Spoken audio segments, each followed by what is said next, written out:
I'm Louise McSharry from 2FM, and I am at Electric Picnic with Dara and Alan from Girl Band. Hi, guys.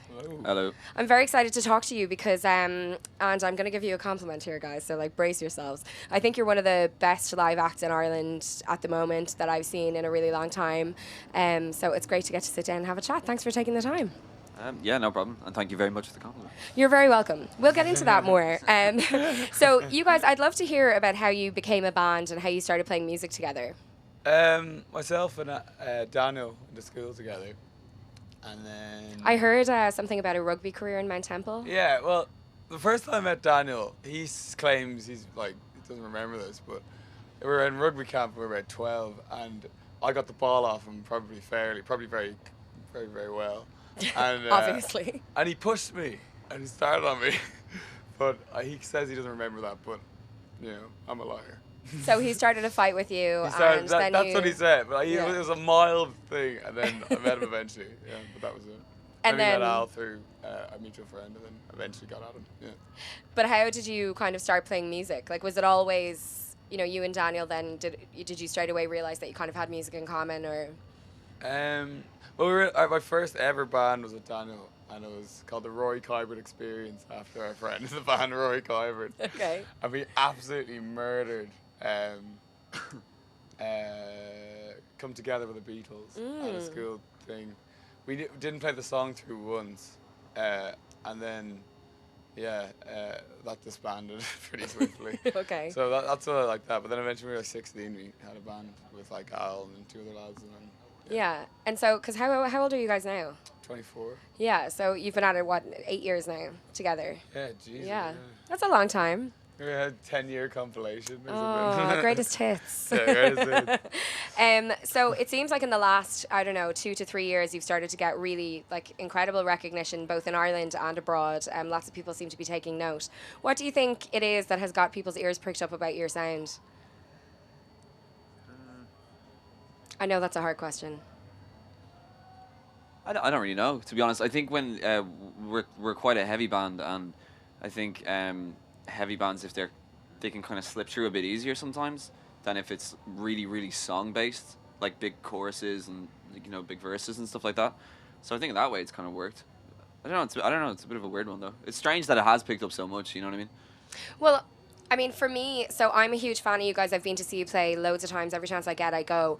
But I really want to play your music on the radio, but then sometimes I'm like, I just don't know if I can because it is heavy. And, in the context of the other stuff that I play, on commercial radio, it's like sometimes a struggle. But that doesn't seem to matter. It seems like, radio play isn't so important for you guys. It's kind of bigger than that. Yeah, I mean, we never really wrote songs to try get on the radio. Yeah. When they get on the radio, it was always really nice, but always really surprising as well. Yeah. I remember we found out that one track, which was like 7 minutes long, was on BBC Radio 1 during the day.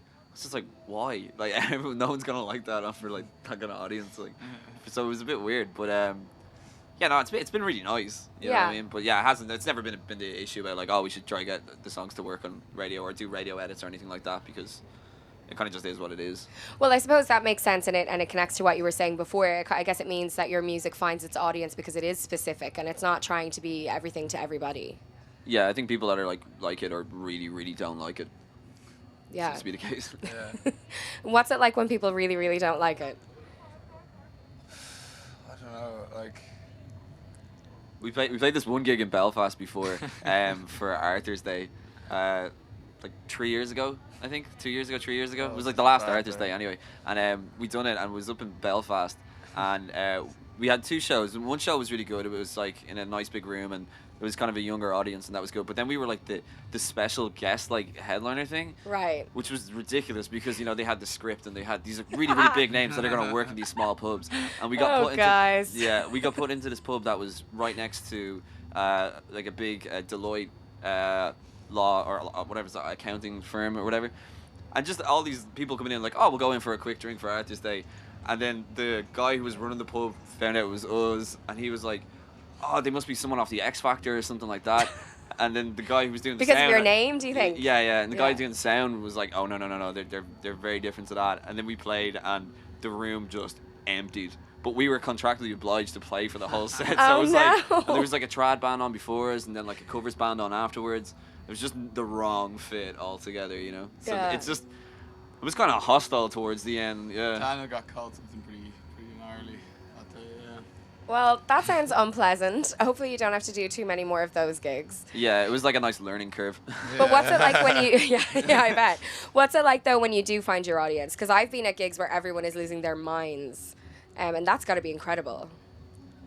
Yeah, it's nice. Like it's kind of like it's not what we kind of aim to do. If people like it, that's cool. But it's like the kind of success for us is if we like it, and they're my best friends, and it's like we never fight and stuff. So as if we make stuff that we really like and always kind of see the band as fans of the band. If people like the stuff, that's cool. But it's like if you aim to do that, your